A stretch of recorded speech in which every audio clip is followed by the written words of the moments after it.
Warning: the No AC Only Fans podcast may include content not suited for non-mature audiences who can't take a joke. We would like to apologize to absolutely fucking nobody. Enjoy.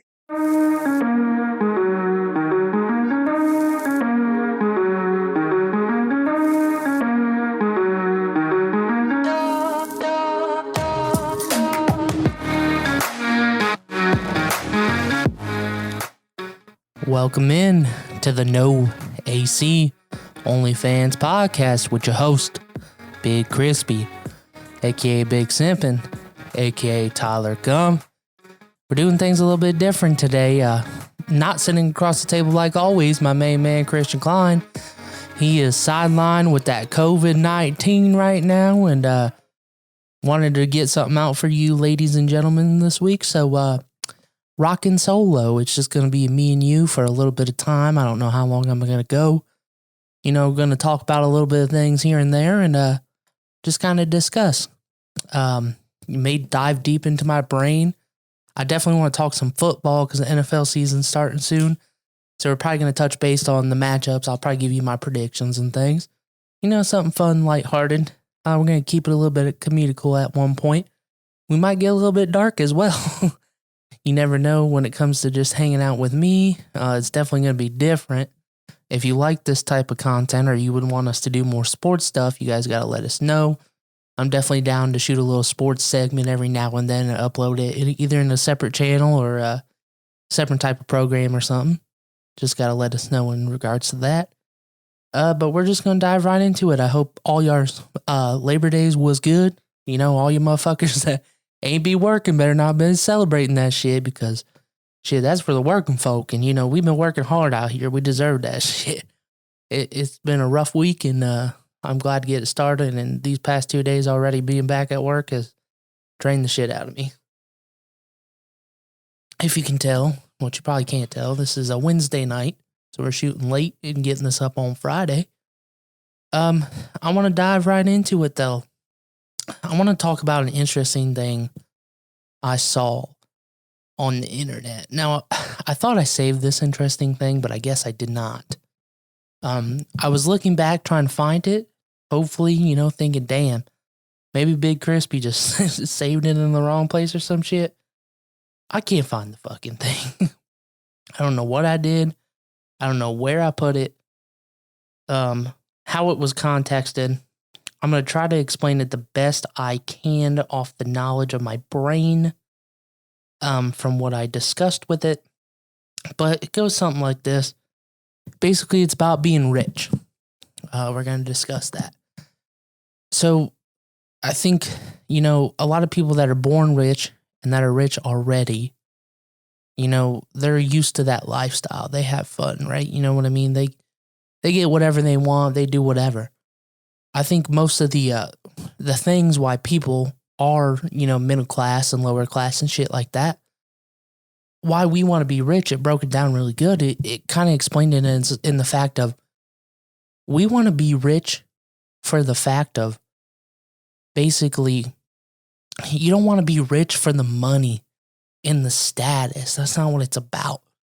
Being rich is about being, not having to worry when rent's due, you know what I mean? Or your car payment or anything like that. Like that's a perk of being rich, right? You don't have to worry about when your bills due.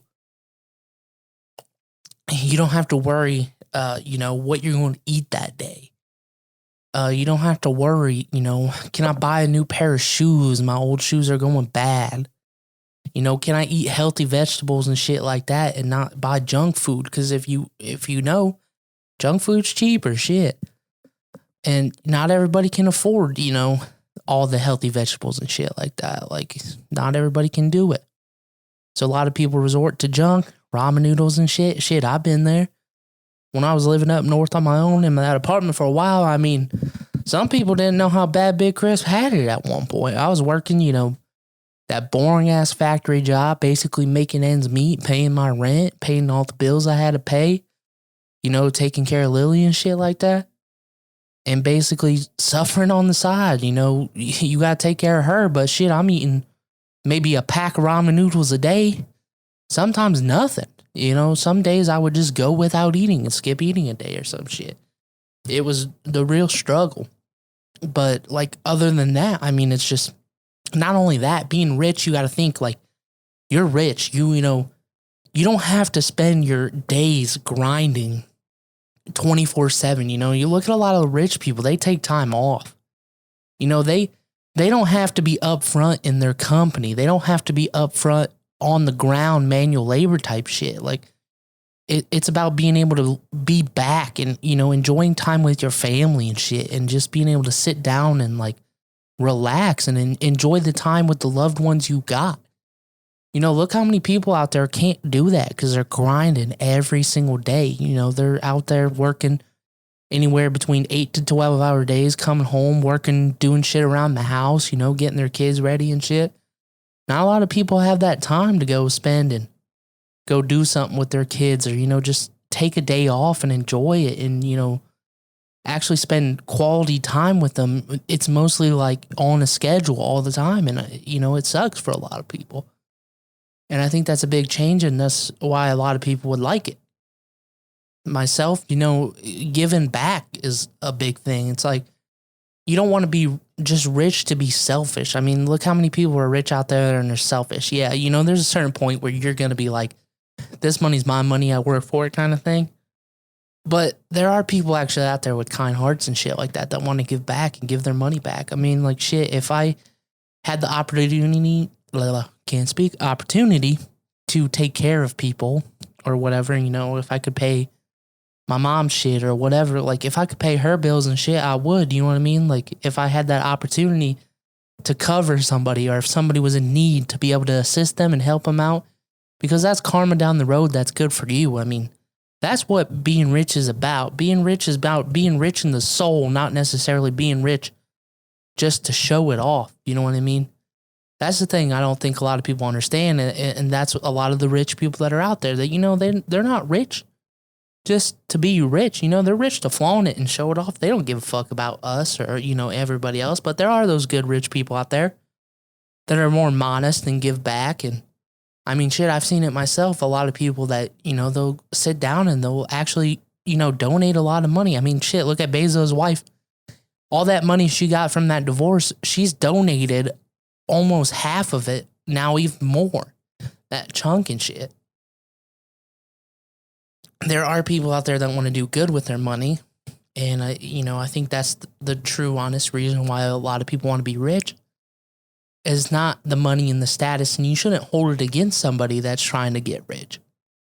You know, they may actually want to do good with that, and, you know, support their friends and shit like that. That's all it's about. Like, yeah, of course, I would love to be rich. You know what I mean? I think Christian would too. We would love to have enough money to where we don't have to worry about shit. Sit down and do what we love, you know, build a business and shit like that. But I think a lot of us would give back and, you know, try to actually help other people out. I would love to take friends and shit along in this journey that want to start businesses and stuff, and be able to support them and, you know, run that shit. Like, that would be an amazing goal to do one day. And hopefully we get there. That's all I can ask for. But that's, you know, honest truth about being rich, and that's kind of a little deep dive into Crispy's brain here, and I just figured that would be a little fun segment to get into. Before we get into the dark segment, because I actually kind of have some weird shit that I seen on TikTok, a video I wanted to share about a confession thing, but we're going to probably save that for the end because it's a little bit fucked up. I did see a picture here, which I'll insert it on the screen. All my gamers out there, this one's for you. This is basically a gaming post explaining, you know, you got X amount of money, and you got $15 basically. You got to pick your all-time sports game rotation is basically what it is. So you got $15. You have a slot of $5, $4, $3, $2, and $1. In the $5 category, we got Madden 2004 with old Michael Vick up on the cover. You got NBA 2K, I'm guessing this is 11? Can't tell which one it is, with Michael Jordan on the cover. You got FIFA 13. I mean, I know there's some soccer players out there, but FIFA kind of sucks. You got the all-time greatest in the last NCAA football game made to this date, because obviously with the new college rule, we'll see what happens. NCAA football 14 with old boy Denard Robinson on the cover. You also got Street Volume 2 basketball. Decent game. In the $4 slot, we got the MVP Baseball, EA Sports 2005. You got EA's Fight Night Round 3. You got NFL Street 2. You got Tiger Woods PGA Tour 2004 and SS Tricky to round that out. In the $3 slot, we do have Tony Hawk's Pro Skater 3, UFC 1, 2007 SmackDown vs. Raw, Need for Speed Underground 2, and Rocket League. Going to the $2 category, the most underrated price game probably here, NBA Jam. We got College Hoops 2K13, I believe that is. We got Super Mario Strikers, the Mario soccer game, which that I actually played the shit out of that on the GameCube. We got Skate, the original one. We got NFL Blitz. And then in the $1 category, we got Wii Sports, the Backyard Baseball NBA Live 2005, ESPN NFL 2K 05, I believe that was. Actually decent. I actually don't mind the ESPN NFL games. Those were actually pretty good. And Mario and Sonic Olympics. You got $15 to spend. I'm going to come out right on the top and say you have to go with NCAA Football 14 for all my football fans out there. That's going to be $5 of my $15 going up. I think we might flop around here. The most replay value on this list, I think I'm going to go with Rocket League. I've put hundreds of hours into that game, and I mean, just like never gets old. It's just constant challenge. People are just constantly getting better. Especially if you play on PC, there's a ton of custom building and shit like that. So I think you have to go with that. Going into the category, what's that? That's $8 now. I think I have to go into the 2. We might round this up. I'm definitely picking NBA Jam. That's going to put me at $10. I'm probably picking Skate as well, which will put me at $12. And this is the rough choice. I mean, I don't have another $4 game. I do fuck with Tiger Woods PGA Tour. I think what I would go with here is so hard. I guess I could go with another $3 game. I want to take Wii Sports because Wii Sports is just so fun to get fucked up and play with your friends and shit. But there's so much nostalgia in the SmackDown vs. Raw and Need for Speed Underground 2. But I think I have to take Need for Speed Underground 2 on this one. Give me a good racing game. And that goes out the categories. If anybody, gamers in this category, want to make your decisions, leave them in the comments. We'd love to see them. Can't wait to see what's up with that. Now I kind of want to touch on football because it's football season, people. Football is starting. We're going to get right into it. The schedule this week, I'm going to give you Crispy's predictions. I guess that will going to be a trend. So the first game of this week on Thursday, tomorrow at 8:20 Eastern, we got the Dallas Cowboys versus the Tampa Bay Buccaneers in Tampa. I feel like this should be a cakewalk for the Bucs, but I don't know. I think Chris Godwin is currently nursing an injury at this moment. I know Dak still has some shoulder issues coming off that injury he's taken in the preseason when he was throwing in training camp or whatever. If you watch Hard Knocks, you know what I'm talking about. I think I'm going to take the Buccaneers on this one. If I had to predict a score, I'm going to take it 31-14, we'll say, Bucks. Don't know if that would be accurate, but fuck it, we'll go with it. And then moving to the Sunday slot, we do have the Jags versus the Texans. Currently, Trevor Lawrence starting at quarterback. I believe, is it Tyrod Taylor starting for the Texans with Deshaun Watson being out? I don't like the Texans at all this year. I mean, they got so much going on behind the scenes. I think they're just going to be ass. With Trevor Lawrence being his first start, I get he was named the starter. They got rid of Minshew. I believe he went to Philly. I guess you would take the Jags because the Texans are just lost way too many people, and I think they're in a rebuild. I wouldn't be surprised if the Texans lose every game this season. I'll take the Jags there. I'm not even going to predict a score because it's either going to be a low-scoring game or Trevor Lawrence will blow them away. Moving on to the next game on Sunday at 1, we got the Chargers at Washington. Justin Herbert, if he played like he did last year, they're going to come out and light this game up. I get Washington's got a good defense, but they're missing some weapons on offense currently. I believe Curtis Samuel is out due to injury, groin, if I remember correctly. So I do not expect Washington to have a real good attack game, maybe a good running game. I know they got some decent wide receivers, but if Herbert plays like he did at all last year, they should just be able to take that one away. Moving to the next game, we do have Seattle at Indianapolis. I am probably going to take the Seahawks here just because they're healthy. Currently with Carson Wentz coming off of his foot surgery. Same with Quentin Nelson.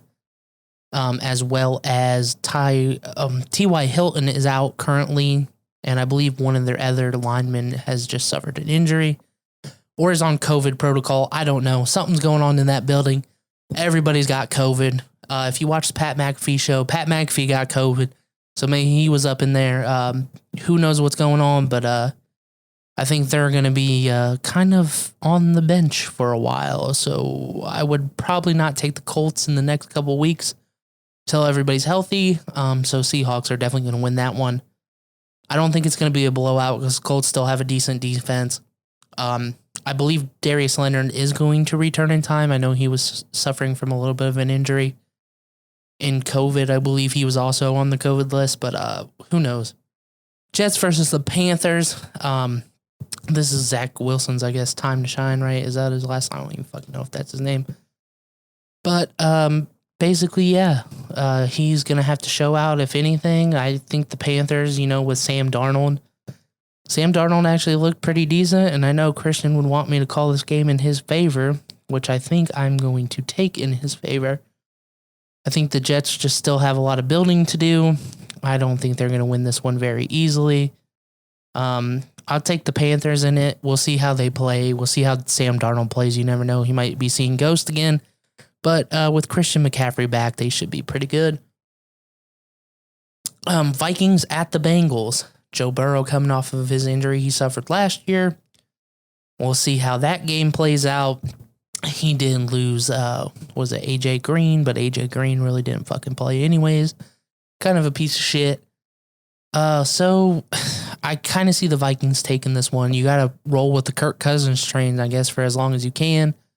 Dalvin Cook, I'm sure, is going to run around on this game. But with them Bengals having their receivers back, you never know. Joe Burrow might make something special, but I think you got to take the Vikings in this one. Moving on, we have the Cardinals at the Titans. This is going to be a big matchup. You got Kyle Murray on one side, Ryan Tannehill on the other. But I think big old Derrick Henry, Arizona Cardinals are not that great against the run. And I think Derrick Henry, even though they added J.J. Watt and stuff, I think Derrick Henry might be able to run away with this one. The Cardinals did have a, major add into their offense with the receivers and everybody. They picked up Hopkins and everything. I think they have a great attack. I think this one's going to be a close game, if anything. I have the Titans barely squeaking this one out if I'm going to predict it. It could really flip-flop either way. I'm hoping the Titans, with the adding of Julio Jones and everybody else they have on the roster, I definitely believe the Titans are going to pull away with this one. It's going to be a slim victory. I wouldn't be surprised a field goal or less. And I wouldn't be surprised if that's the first game of the season go into overtime either. Moving on to the next matchup, we got San Francisco at the Lions. Dan Campbell's first game. Yeah, he would love to pull off a win. I know Jimmy Garoppolo is going to start because of Trey Lance having a chip finger, so he's not going to be the starter for week 1. The 49ers have a decent team. The lines are okay. I just think with the experience of the 49ers and Garoppolo, they're going to take this one. I think that would be another close game. You have the Steelers at Buffalo.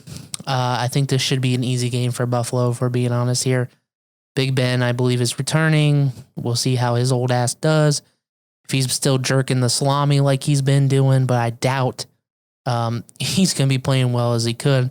See if he'll be able to hit his receivers or not. We'll see if Juju's still dancing on fucking TikTok, because that was a big issue last year.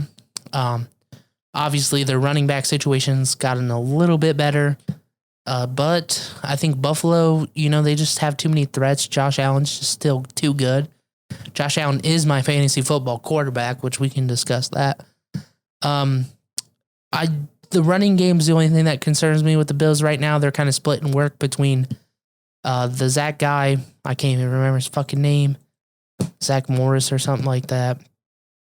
Give me 2 seconds here and I'll be able to tell you. Because I also have him on my fantasy roster. Zach Moss is his name. So they're kind of split between Zach Moss and Devin Singletary. Currently, Zach Moss is the better runner of the two. He's looking better, so I'm hoping that they play him more. I still have him riding my bench this weekend, though. But I will give this game to the Buffalo Bills. It should be kind of easy. Yeah, Pittsburgh has decent defense, but it's Josh Allen. He's going to throw all over them. The next game slot, we have the Eagles at the Falcons. This one's going to probably be a surprise to people. But I think the Falcons just take this one away. I think Matt Ryan and them bounce back after having a horrible defense. If their defense can step up and make plays, I think they'll be all right.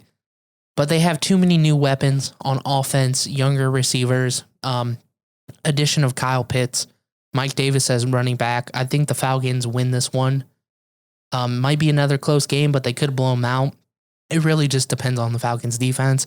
I am a Falcons fan, so that might be biased, but if they fuck me again and the defense just gives up 30 points in the fourth quarter like they have been all year, I'm probably going to fucking drop this team. Now, I'm going to save this. Well, actually, you know what? Fuck it. We'll talk about it. This is a certified Big Crispy's upset of the week. I think this is going to be a very close game, but I think they're going to be able to pull it out. I have the Cleveland Browns beating the Kansas City Chiefs this weekend in Kansas City of all places. I just think Cleveland has looked a lot better in the preseason. If anybody watches Jarvis Landry's YouTube, they camped Mayfield down in Texas. They've all been together. They've been kind of, collaborating with each other, really getting out, putting in the work in this offseason. I do think the Browns have a chance. I mean, you just have Nick Chubb. You have way too many good receivers. Last year was kind of, them trying to figure it all out. Them not really being connected with each other. I think they're going to be good to go. And I think they take down the Kansas City Chiefs in a close one. Patrick Mahomes coming off the Super Bowl loss. I think he's going to be okay. Obviously, you have Travis Kelce. Obviously, you have Tyreek Hill. You have all these threats. But Kansas City lacks in a running game. I don't think Clyde Edwards-Helaire is that great of a running back. If you look at any of his stats, he's actually pretty trash. He gets stuffed a lot on the goal line, and I think the Browns' defense is just too good this year to worry about that. It's a very close game, but I'm going to take the Browns in the upset on this one. I'm not a Browns fan, so I hope all y'all Ohio Browns fans, hopefully you love it. I mean, I don't know a lot of Cleveland Brown fans, but, down here in Columbus, I have a few friends that are Browns fans, so good luck to you, and hopefully you get the dub. Moving on to the next game, Green Bay at the Saints. Now, the Saints were scared to play Aaron Rodgers in Dallas due to it being a dome and he winning. They actually chose Jacksonville's field out of strategy. Aaron Rodgers has only won like 4 of the X amount of games he's played in Jacksonville or whatever. He doesn't do very well out there. The weather and conditions are going to be more in the Saints' favor. They're hoping to get him there. If you put Aaron Rodgers in the dome, he's probably going to throw all over you. He won a Super Bowl in Dallas. You got to remember that. So I'm going to still take the Packers in this one. The Saints questionable quarterback, Michael Thomas being out. Obviously, you still have Kamara, but I would not trust the ball in Jameis Winston's hands in front of them. If anybody, you got to start Taysom Hill, and I thought that's what they were going to do, but it's not looking that way. So I'm going to take Green Bay in an easy win on this one. I think the Saints still have much to pick up. Now coming to two trash teams lately. You have the Broncos at the New York Giants. This one's going to be a little bit weird. You obviously have Danny Dimes, still up there in New York. You get the return of Saquon Barkley. The wide receiver core is okay. I still don't love New York. I mean, you get Drew Lock back in Denver, I believe. They shipped out Phillip Lindsay. You got Melvin Gordon now. I think Denver wins this one in a close game, but I think this is another flip-flop. I'm going to take Denver over New York. Dolphins at the Patriots. This is going to be a very close game, too. I mean, the Dolphins are actually looking pretty good, but Tua Tagovailoa, however the fuck you say his name, can't speak it, can't say it. I think he's a decent quarterback. Mac Jones actually looks pretty good this year, and I think the Patriots are going to be a pretty good sleeper team. I mean, Mac Jones looking good.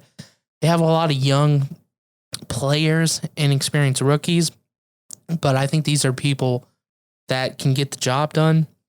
And if you look at it, I think they were getting held back quite a lot in camp due to Cam Newton. So I'm probably going to take the Patriots on this one, actually.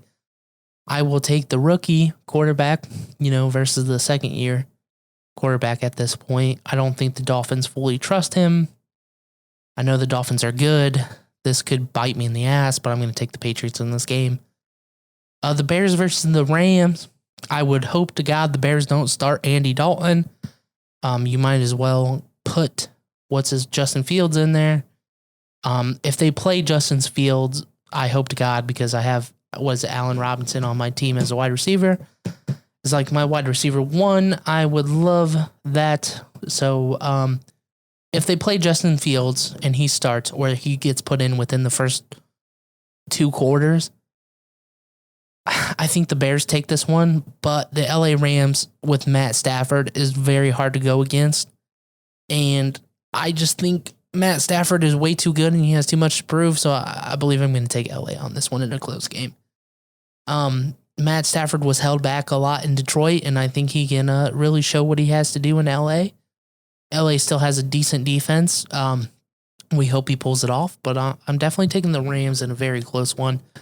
We'll see how it plays out, obviously, with Justin Fields, if he gets put in the game or not, because I think that's going to determine it too. He's a playmaker, and that kind of determines that game. For the Monday game at 8:15, obviously that was the Sunday night game, last game. But for the Monday game, we have the Ravens at the Raiders. I think this should be an easy win for the Ravens. Yes, the Raiders have obviously Josh Jacobs returning and some decent players, but I will never trust Derek Carr for my life. That man has sucked for years, and the Raiders organization has sucked for years. So I am not going to take the Raiders in anything. I will take the Ravens and Lamar Jackson. Yes, they lost J.K. Dobbins. Yes, they lost the other running back. They're working on like their 3rd and 4th string running backs, but they have decent running backs. I believe Gus Edwards or something? I can't remember who the fuck the running back is. Starting for the Ravens, but I trust him. I also trust Tyshawn Williams, which is the backup running back. They just have too many threats on offense, and they have a decent defense, so I'm going to take them in the win there. That is officially, I guess, Crispy's picks for the week. Hopefully next week we can get Christian up on here and actually go through all these together. If you guys have any predictions or you want to discuss any games or anything, leave them in the comments, message one of us. We may give you a call or something and get you up on here, discuss your picks of the week. If you want to do scores or betting, feel free. We can get into that. Now, moving on from the NFL, I would just like to, talk to everybody for a little bit. about life and things. Going on right now, it's been a struggle. The podcast has been kind of hit and miss lately the last couple weeks. We've been taking a week off here, a week off there. We just, with the holidays and the weekends, we've been so busy. Been helping my brother move lately, so, been up north a lot on the weekends and things, so it's just kind of finding a time to get down and sit down with you guys and talk.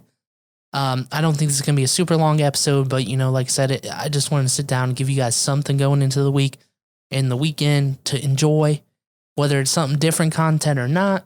It is what it is. Anyways, anything interesting going on in your lives, let me know. I've been disc golfing a lot more. For people that may not know, that's been fun. Fuck Area 51 disc golf course over here in Obetz. Played there the other week on Saturday, actually, this past weekend. Lost 2 discs. That course is shitty. The fucking weeds are up to your head. It's nothing but thorn bushes and prickers and all that shit. It just fucking sucks. I trenched through that shit all Saturday morning, watching College Game Day and shit. And basically just got poked the fuck out. Speaking about College Game Day, how about them Clemson Tigers, Christian? Because that was a disaster. Clemson Tigers lost to Georgia 10-3 this weekend. I think it was a very defense-sided game. I don't think Clemson quarterback is as good as people think he is. And guess what? You didn't play Cupcake in the beginning of the year, so that kind of was what happened. Do they go out and win out the rest of the year? Probably. I can see Clemson maybe being a 2-3 loss team going into the playoffs, but that was rough for him. My Michigan Wolverines got the win. Fuck you, Buckeye fans. You almost lost on Thursday. You look kind of rough, so we'll see how it goes. Michigan kind of cruised to a victory, put their second string in about the beginning of the third quarter, and still continued to score another 20 points on Western Michigan, which, sure, Cupcake, but, it's better than nothing. Moving to this weekend, I don't even know what the college matchups are. I'm not worried about that. I'm done talking football, really. Picking my brain and everything, though. A big topic of discussion lately on the podcast has kind of been mental health and going through shit. And, that's been a thing I've been struggling with the last couple weeks. And, it's really hard to talk and open up and shit. But kind of just open up when you're on your own on the podcast. You feel like you're just talking to yourself, kind of. So it's a little bit different. But, things have been a little bit rough. I just been down in a rut. You know what I mean? It's definitely been kind of hard. Just a lot of pressure with work, and on top of the podcast stuff, I don't think a lot of people realize that, we do a lot with this, but a lot of the pressure is kind of put on my back burner alone. I'm not saying Christian doesn't do anything or whatever. He's great. He's got a tough job too. He works all the time. I understand it. He doesn't necessarily know all programmings and things. But it's really hard to get stuff done when you're the only person, and it's trying to manage everything. And then on top of taking care of a kid and stuff, you just stretch yourself so thin, and you basically feel like you get nothing done. And, it just puts you in a depression state a lot of times. And that's kind of what's happened lately. I'm doing a lot better, though. Like I said, being able to get out, go disc golfing, going to my brother's and helping him move has helped a lot, too. Being able to get out and just be active and, spend some quality time with people you love.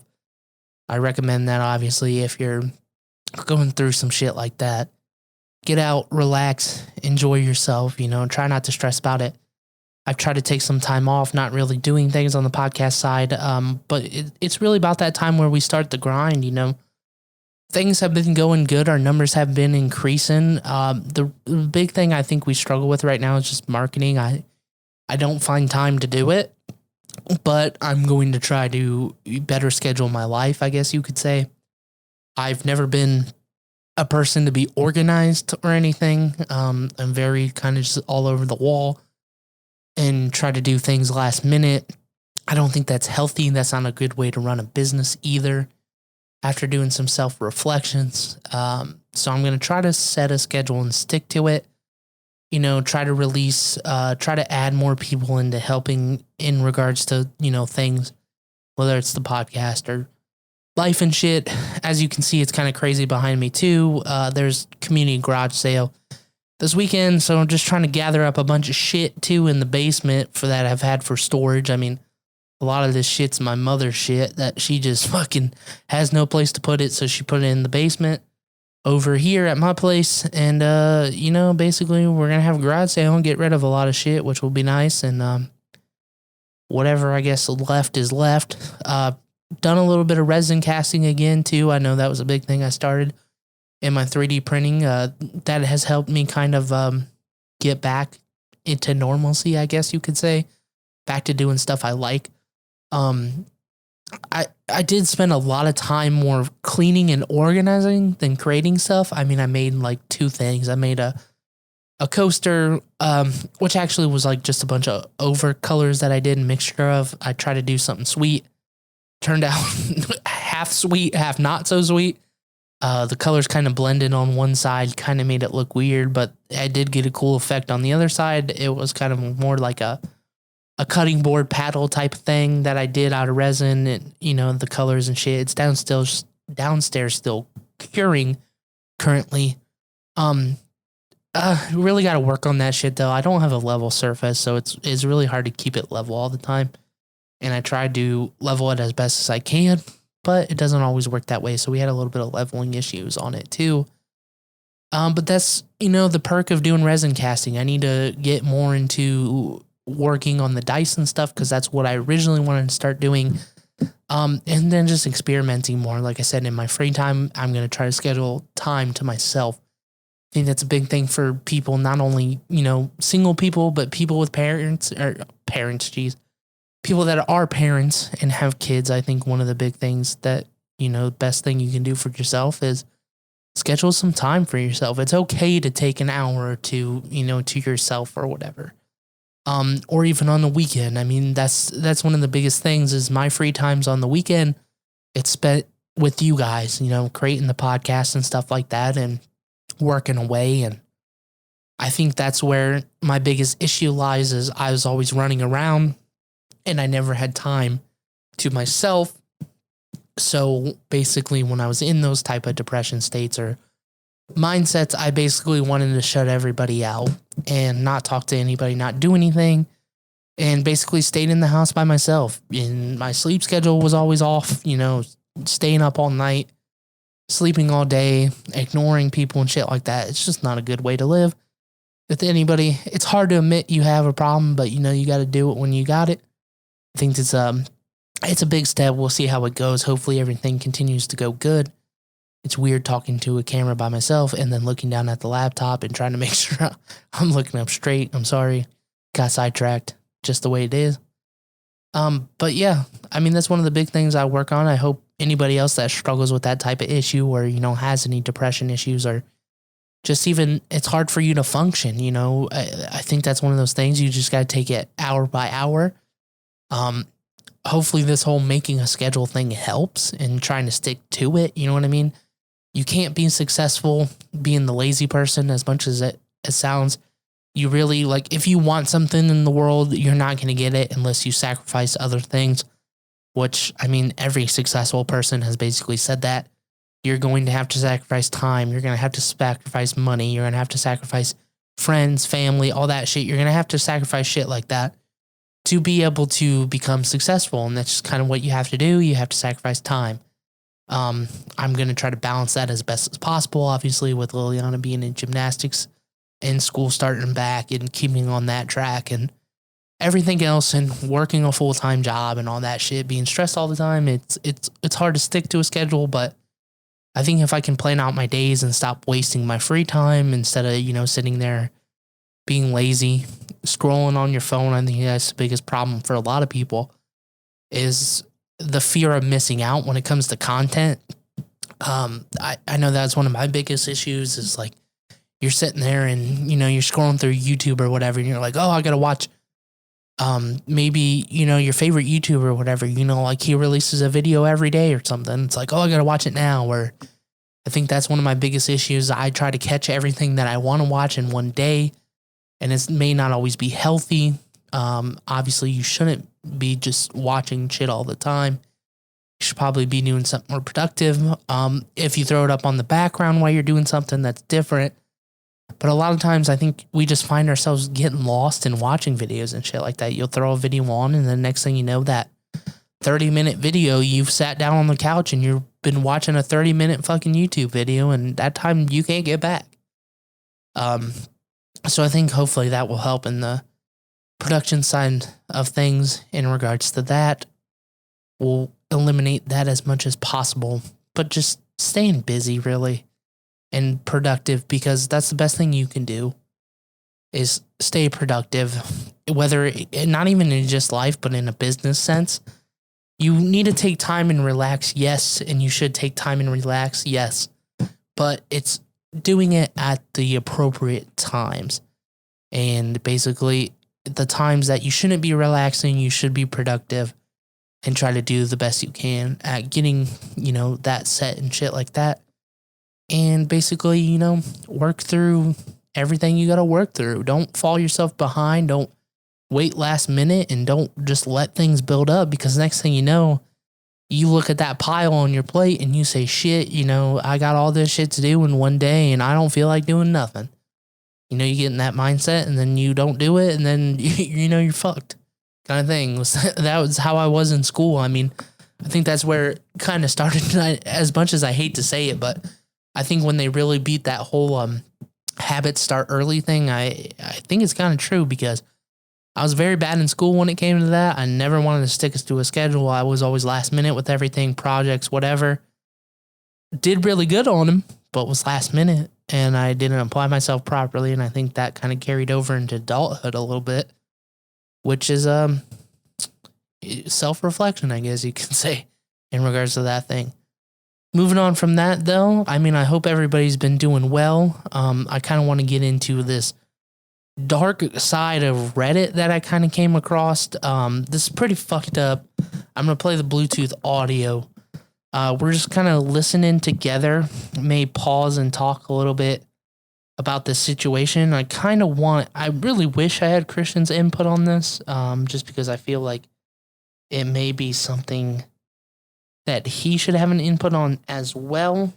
But basically, I'm going to play this and we're going to talk about it, because it's a dark side of life. And I think this Reddit thread it's very weird. It's confessions, and I've kind of dived into it after watching this TikTok, and it's crazy to think what people go through and they don't say it. They don't want to say it. You don't know what someone's going on in their home life. And basically, these people go through shit, and you would never know, and the dark shit that people think and the dark shit people see. But we're going to start this up here. Hopefully it's where I wanted to. Putting my extremely profoundly Anonymous confessions from Reddit users, part 1 of 4. Mind you, these may be shocking, sad, creepy, or downright disturbing. I'm putting my extremely profoundly disabled 7-year-old into a residential facility so I can forget he exists. I'm not sorry. I can't tell anyone this, even my therapist. Lambaste me if you want, and maybe I even deserve it. I only ask what you would do if you were in my situation. Not what you think people should do. What you would really do. I'm a single mom of 2 boys, 12 and 7. My husband passed away 3 years ago in a work accident. A very large portion of me believe it was a suicide.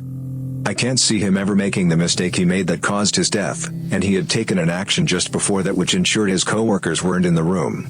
I fully believe he killed himself because of our younger son, and no one will ever change my mind. We were told when I was pregnant that he would have Down syndrome. We could handle that, even if it was severe. It turned out he has a chromosome deletion. His disorder is kind of rare, so I won't post which specific one, but suffice to say he'll never be anything more than he is now or has ever been. And what he is nothing. He doesn't appear to have any awareness and never has.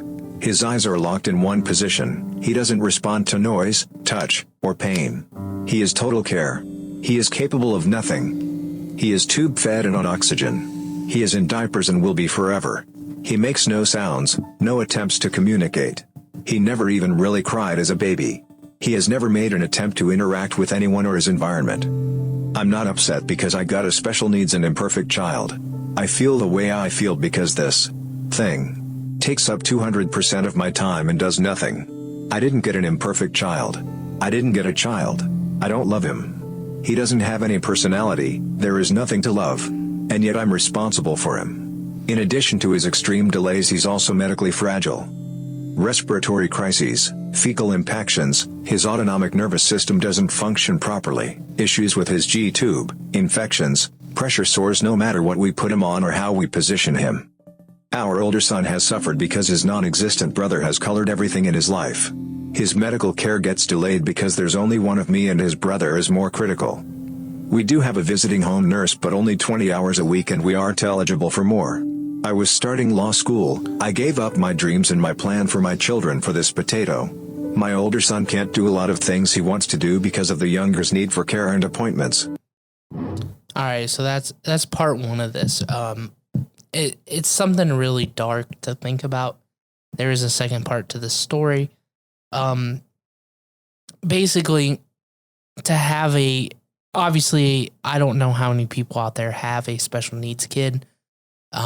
I've known very far in between of people that do, and most of the people I've known throughout my lifetime are high functioning. I have a cousin with Asperger's too, and he's pretty high functioning though. He has a job, drive, all that stuff, does normal shit. I think being in that state, in that mindset, it seems like this mom has gone through a lot, in my opinion. And like I said, this confession page is it's really dark, man. It's just really dark. We'll talk about it more after the second part. But basically, taking care of a disabled child, her child basically can't do anything. It just sits there, lays there the whole time, doesn't make a sound, you don't know anything about it, doesn't make any peep, doesn't let you know it's happy, doesn't let you know it's sad. Literally cannot communicate. You just literally have basically a dead body. It's breathing and it's eating some type of way and it's, producing feces, but it doesn't do anything else. It basically sits there. I think it's a very dark mindset, like her thinking her husband killed himself, basically in a work accident, making his coworkers flee the room so he can have an accident and basically not being around. I think obviously that may have been hard for him to live through, and maybe he couldn't say something, and I think it's one of those tough decisions. That's your kid, you know what I mean? Whether your kid's that bad or not, I think that's a tough decision to make, and it is what it is, and we'll get into part two because there's kind of some more in the story and the way it feels and how the other kid feels, so we'll get into that. Anonymous confessions from Reddit users, part 2 of 4. Mind you, these may be shocking, sad, creepy, or downright disturbing. The final straw was I heard a sound. I went into younger son's room to check, thinking he had forgotten how to breathe again, and saw older son hitting him and screaming, "You're why I don't have a mother. You're why I don't have a father. You're why I can't have friends over. You're why I can't be in sports. I didn't ask for you and I hope you die." Instead of being horrified, I watched. And younger son just did not react. No signs of pain or fear or upset. No reaction at all. He breathes but he is not alive. He doesn't know who I am. He doesn't know who older son is. He has no sense of self, life experience, or awareness of his surroundings. He doesn't need to be in my home. He doesn't know or care where he is. He is genetically my son but he is not family. My previously abused, brain-damaged cat who can't walk straight has more personality and is far more lovable than my child. In fact, I was looking forward to raising a Downs baby. Even one with severe impairments, for that reason. With disability can come gifts. This boy is not a gift. He is a genetic mistake. I probably should have miscarried and would have definitely terminated if I'd known he would be like this. And the flip side is, if he has awareness, he's miserable. And there is nothing I can do. If he has likes and dislikes, no one knows what they are. If he is in pain, he can't tell anyone. If he wants anything, he can't communicate. He's had every imaginable therapy, nothing has made a difference. And so he's leaving our home on the 29th. I feel excited and relieved and then guilty because I know we'll be happier with him gone. He's already taken my husband and my son's father. He was working so much to pay for the cucumber's care. For the experimental therapies insurance wouldn't cover. Because this one was going to be the breakthrough. He was tired and defeated and disappointed. He sought counseling as well, but I don't think he could ever say the words "I don't want my son in my home" either. He's ruined my older son. I was so wrapped up on the younger I never realized how ignored and damaged he was. He lost his father too. I didn't just lose my husband.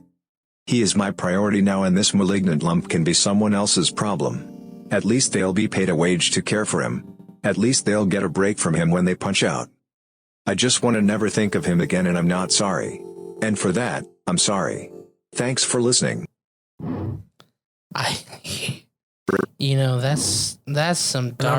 That's some dark shit. You know what I mean? Real dark shit. To basically, her son feels some type of way about obviously the other kid. I think that'd be very tough. Obviously, you have to, take care of basically somebody else. The whole time it's just crazy to think, basically that you would have to take care of a child that has no sense of awareness, no sense of anything. And it's just basically, he's just there. There's nothing that you can do to change his mind. You can't make him happy. You can't make him sad. He's pulling life from other things in your life. And I just think that's something really fucking crazy to think about and go through. Like, obviously this kid, it's not, obviously the kid was born and the mother wanted to take care of it, but like the 12-year-old said, he didn't choose to have a brother that was going to take his whole life from him, and basically leave him useless and not be able to do anything with his family. And just, he's just basically there and he has to suffer the consequences. And like she said, with her husband dying and everything, I just think it's really fucking weird. I think this like whole confessions page is just fucked up. Like, it's a fucked up thing and it's a fucked up world that we live in. But the sad part is literally nobody is going to tell you this in person. Like, no one is going to tell their best friend. Like, you couldn't tell your friend that, like, yeah, I shipped off my kid because he was fucked up or something, You can't do that. That is something so fucked up. I don't think you can do it. And I just don't think you can, sit there and have a conversation with somebody normally and tell them some shit like that. It's okay to type it in the internet. That's the thing I think people don't realize is, like, you can hide behind yourself on the internet. There's ways to get around it. Make an anonymous profile, you can do whatever, VPNs and all that shit, and you can post something like this. Make a throwaway account. That's what a lot of people do on Reddit for various things, but all you gotta do is make a throwaway account, post how you feel, and it's the same as if you were just jotting it down, but you can actually see people react to it and the reactions and other people's thoughts and shit like that. It's just fucked. But I just want to go ahead and maybe see if I can find a good one on here and read it out. And we'll see, like, obviously there's some like shitty ones, right? Like this one was like, oh, I just littered in front of someone's house today. Like, that's probably a boring ass story. And it's just crazy. Like, even some of the titles of these things, like this one, it was like, when I was a kid, after an argument with my dad, I took his expensive watch as punishment. I planned to eventually give it back, but then forgot I'd taken it. And basically he lost the watch. Obviously that's not as fucking bad as the last one was. but it's pretty fucked up. I just want to go ahead and just see if I can find a good one. And maybe we can get something good up on here to end it with. Anyways, I mean, if I want people's thoughts on this, if you guys want to hear more of these confessions and shit like that, let me know in the comments too. I probably should have done research beforehand, but you know, I didn't give a fuck. I was kind of decided to make this episode last minute, and that was it basically. And that's all that matters. But like, okay, we'll so here we go. I guess this is kind of more for our attention. It basically says the title is I faked a seizure and pretended to swallow 14 Ativian pills so my parents would call the ambulance and take me to the hospital. It says I suffer from chronic health and anxiety, hypochondria, especially about an illness called CRPS, complex regional pain syndrome. Ever since I saw a news article about a girl who got this disease, I was doing okay about 2 weeks ago, and suddenly last Wednesday I got electric shock pain in my arm, convinced I'm developing this condition, so I told my parents that I swallowed 14 pills, but I originally swallowed about 3 to 4, so that they could call an ambulance so I'd feel relaxed in the hospital because there are doctors around me. A few days after my SOS, Ativian pills stopped working, so I was never nervous wreck because my health anxiety is crippling. So I started faking seizures so my parents would take me to the hospital again so I could feel safe because at home my anxiety is horrendous. I ended up in the ER twice because of the fake seizures. I didn't do them for attention. I'm just a lot of emotional distress, and the only thing that kept me close to sanity and feeling safe was being in the hospital. After 4 days of lying to my parents, I confessed to them that I made it all up to be in the hospital in order to feel safe. I'm very lucky that they were understanding. I felt very guilty that I did it to them and also selfish, but I caused them stress. But at the time, I felt that I needed to put my priorities in front of everyone else's because of my crippling health anxiety that makes me feel sick to my stomach. Obviously this girl is going through something and had to do what she had to do. And basically that's how she felt safe. I'm not saying it's okay. It's just some of these things is crazy.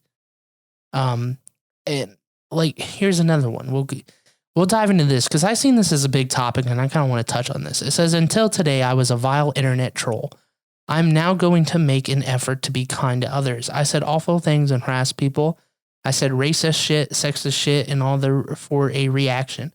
A lot of people say that trolls do it out of psychopathy, but from what I felt, mostly self-hatred, not doing this ever again. I feel like the teachers always said, treat others how you want to be treated, which is basically true. If I remember correctly, I read an article not too long ago. Basically, this guy was on Twitter confronting this girl because she like was posting pictures with her dad or something like that shit. And basically, this dude was like harassing her and calling her fucking nasty names and shit. And she ended up finding the person's like address and his parents or whatever. And it was like a teen. And she called the kid and like sent emails to her parents of like basically what the kid was saying and stuff. And like they like actually did an interview with the kid like after he was being harassed. I can't remember, she was a comedian or some type of celebrity. And basically the kid like did it all because he was getting bullied in school. Like he was being bullied. So he, took him being bullied to bully somebody online that he doesn't know. His father, I guess, wasn't around or whatever. So that's why he bullied her about her having a dad and shit like that. And the kid basically, that's where he found his comfort in making somebody else feel like shit, which is weird because, if you think about it, like you're being bullied. So why would bullying somebody else make you feel better? But I just guess it's the natural reaction of the world. Somebody's beating up on you. You feel better after beating up on somebody else. But that's fucked up to do. I mean, like you shouldn't harass people, especially people you don't know. all because of your self-hatred or gain or something like that. Like, it blows my mind. And I think that's a big thing with cancel culture too, is like, people, it's one thing to, cost somebody their job or whatever. You know what I mean? Like, if somebody's working at McDonald's and they do something fucked up, go ahead and cancel them. They can find a new job. But if somebody's worked their career and years and years and years, and it's something harmless and, it's something that, like, you shouldn't be fired over, but you make such a ruckus that you get somebody fired over something they said 20 years ago or some shit like that, that's fucked up. That's fucked up to do. And I mean, I get the whole Me Too movement and you want to call people out when shit's going wrong. I get it. Do what you got to do, but don't basically ruin somebody's name in the ground for something that may happen one time. You shouldn't be able to basically ruin somebody's life because you feel like something is wrong. It may not feel wrong to other people. And, like I said, people grow and people change. And I think that's one of the things a lot of people have to consider is, it's basically, would you want that done to you kind of deal is how I see it. It's like, if you made a dumb tweet or a dumb Facebook post, because sure as shit, there's some out there, or Big Crispy have done, where I look back and I'm like, that's pretty fucked up. Probably shouldn't have said that. Probably shouldn't have done that. That was a little bit edgy, you know what I mean? That comedy may not roll into today's time. A lot of comedians use that same thing. They're like a 9/11 joke back in the day may not hit different than it does now. You know what I mean? So people get more offended and shit like that. These edgier jokes, something may have been funny 5 years ago and it was okay to say it and people found it funny, but it's not okay to say it now. And they realize that, but there's no reason to defame somebody's character, and basically ruin everything they built because of a joke they made X amount of years ago or anything like that. That's pretty fucked up to do to somebody, especially, like I said, if that was funny in that time and nobody had a problem with it, why is it a problem now? Nobody was calling you out back in the day because you made a 9/11 joke or a cancer joke or something like that.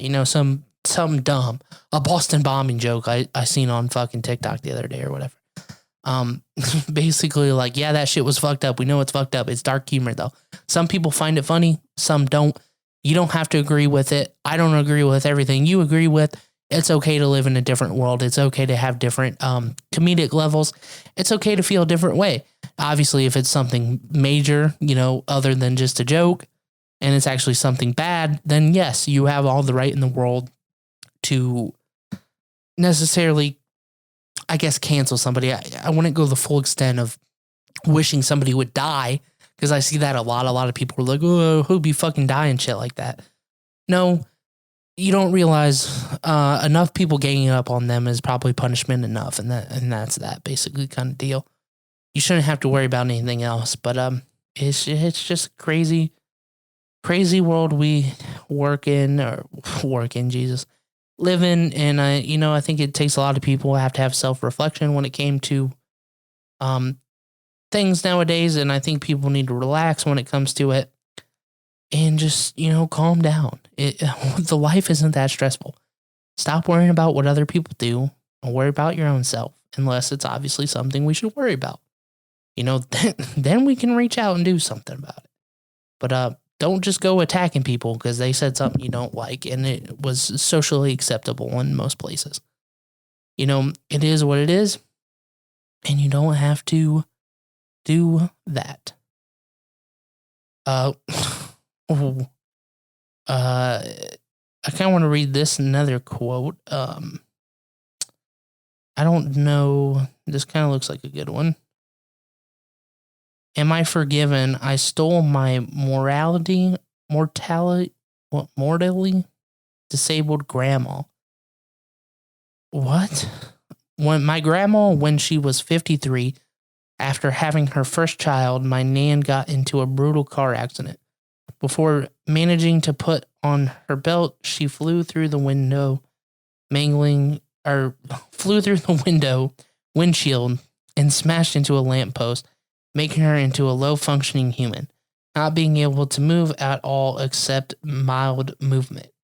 in her jaw. My family used to visit her a lot before her death, but me being an ignorant 9-year-old stole a remaining 20-pound note out and buying myself multiple Pokemon packs in which I didn't get anything good and kept getting change out of it every maybe week. Yeah, that was just very bad worded. I can't pay back what I've done, and now I live with my guilt. Try to help people as much as possible. Nobody knows that I did this, and I needed to vent. Have a good day. Thank you for the following for reading this. Thank you for your support, people who gave me. I'll really use this advice. Thank you again. And I think that's the problem. That's another thing you have to realize. A lot of these confessions on here, that's shit people have to live with. This is shit they're living with this shit. And basically, like, I don't think anybody knows what somebody else is going through. You don't know what they're holding back. You don't know what sick shit they've done. I mean, I've seen some fucked up shit on this page. I'm not going to lie. There has been some fucked up shit on here. And it's not a great place. Like I said, it may not be for everybody. They may not be able to handle the mental capacity. But a lot of this time, it's basically mild confessions, yes, but there are some dark ones. And it's pretty fucked up. And I would say it's worth the read. If you would like us to read more on here, go ahead and let us know. I would definitely love to do this. I think it's interesting. I think it's fun to dive in the mind of other people and see how they react and how they feel about it. It's definitely one of those things that it's very touchy subjects a lot of the times, but a lot of times it's just simple shit. You know what I mean? Nothing too crazy. I mean, there's different types of it, but we can get into definitely some crazier shit if you would like. And we can dive into stories. I mean, there's some crazy stories on here. It's not just confessions like this. We can go into dirty confessions and shit like that. I don't know, like we talked about on the Hilliard Hose page, or not Hilliard Hose, the Hilliard Confessions page. Some of the funny shit that was been on there. I'm sure I can pull up that Twitter and retrieve some of that shit if you guys are interested. And basically anything we do is open to you. We would love more feedback from you guys as a audience. We try to do our best. I know it's very weird just having Big Crispy on this episode, but it's a Big Crispy special, and wanted to create something for you. I hope you guys enjoy this content and basically do what you got to do with it. Take it in the weekend, enjoy it while you're watching football, do whatever you want to do. I think we're just going to wrap it up here. I don't have too much to talk about. Thank you for listening to me being dumb, diving into my own head a little bit, talking about sports, which is something that interests me. I would like to be able to do that more often if you guys are willing to take the content. If not, we'll put it on a different page. I know Christian enjoys it as well. We had a big weekend in music. Obviously, not this weekend necessarily, but with Donda dropping and then Certified Lover Boy. So I actually have a double Song of the Day special for you guys. We'll get into first with Drake's song that I done picked out. I picked one off of Drake's and one off of Kanye's album. The songs that I felt necessarily I liked the best.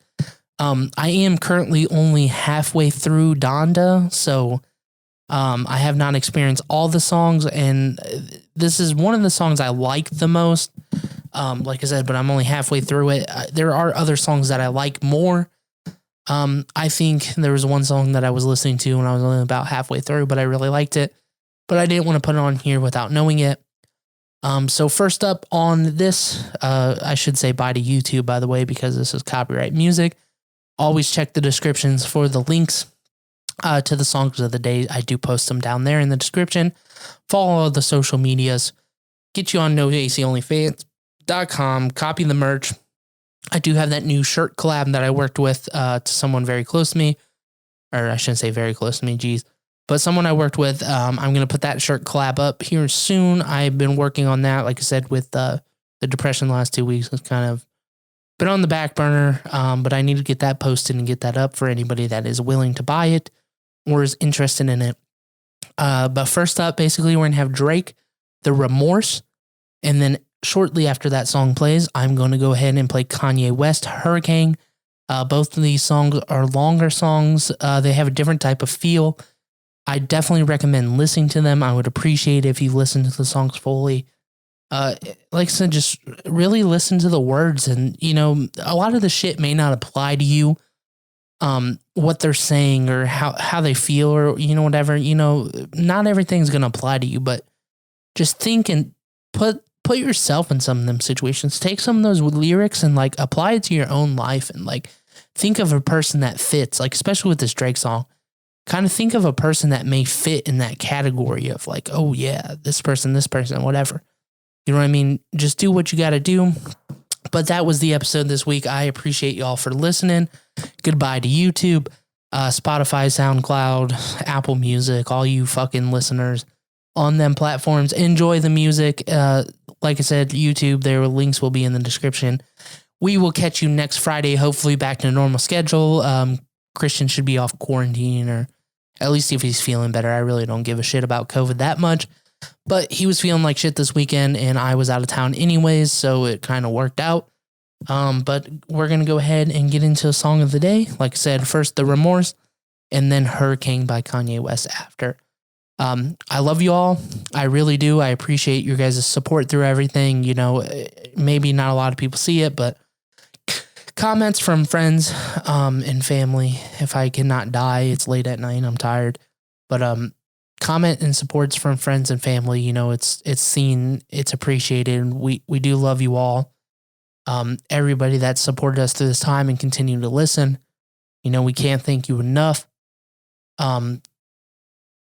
We hope you build and grow with us as we grow. I hope you continue to support us. I do have the option. I was kind of trying to get and discuss this with Christian now, because we do have the option now to actually do kind of a exclusive program, kind of like Patreon ran through the one podcasting website.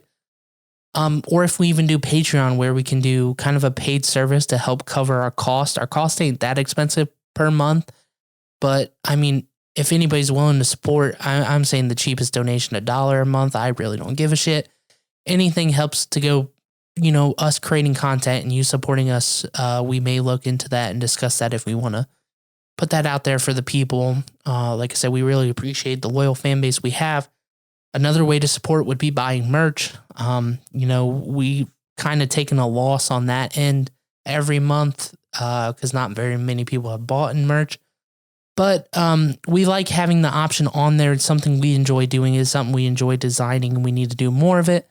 So we're going to get into it. Like I said, though, we'll just get to song of the day. I could ramble all night, but I'm not going to do that. Y'all have shit to do. I got shit to do. I got to get ready for bed, even though it's fucking 11 o'clock now. But I have to get ready for bed. Got work tomorrow. Enjoy the song of the day. Once again, The Remorse by Drake first, and then Hurricane by Kanye West next. We'll see you next Friday. Peace out, people.